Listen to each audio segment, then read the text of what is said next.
So a couple of days ago, Apple announced the second generation of the iPhone SE, and people are going bananas. You have people who are saying this is the best deal in tech, and then you have the Android side of things saying this is the worst phone you could buy because it's using the body of an iPhone 8. Apple is lazy. They're not updating the design, and they're giving you an old shell, and you're spending $400 on a product that is not as good as some of these other Android smartphones. Now, I live in a very mixed world. Like, if you come to my studio, my main device is a Windows desktop computer. My laptop is a MacBook Pro. I carry two smart devices. I don't discriminate. I'm not a racist guy. I love tech. I don't like one camp specifically, but the one thing I've learned when I'm doing this type of work is to be objective as possible.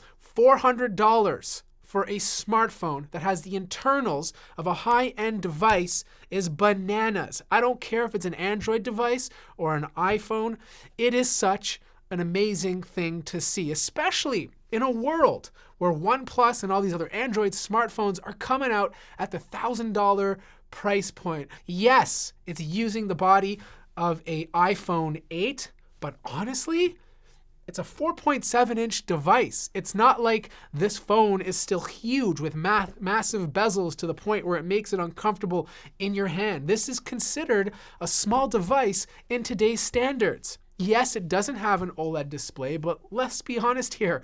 Apple is the king of making beautiful LCD displays. Now, it's not going to have 4 or 6 gigabytes of RAM like the Pros, but it's going to have 3 gigabytes of RAM. And when you have a device that small, it's more than adequate for the type of stuff that you're doing on it. Like, Apple's been known to optimize the software and hardware to work beautifully together. Here's another idea. I saw this on Twitter. Matt Gonzalez posted this, but he's like, for $750 right now, today, you could buy an iPhone SE paired with AirPods and an Apple Watch.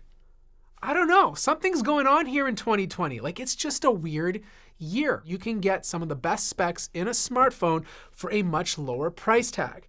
Now, unfortunately, the camera's still using the iPhone 8 sensor. And you know what? We can't have it all. We just can't. The other thing to note is that you do have wireless charging. You do have Touch ID, in which in a situation where a lot of us have masks on our face when we're going out to buy groceries, Touch ID is going to be a lot more convenient. I mean, let's be honest here. What are you going to buy for $400? Okay, fine. You can buy a Pixel 3a from last year. It's selling for $300. But this is a phone with a significantly slower processor, a plastic build. It doesn't have wireless charging. It's not water resistant. The battery life is probably not going to be as good, and the updates are not going to last as long. Sure, you can buy a flagship from last year, but I was looking at something like the Galaxy S10e, and that's going for about $500 brand new on Amazon. You can buy used, if that's your thing. There's nothing wrong with that. Or you can buy a cheap Chinese phone that will probably not get updates a year or two later.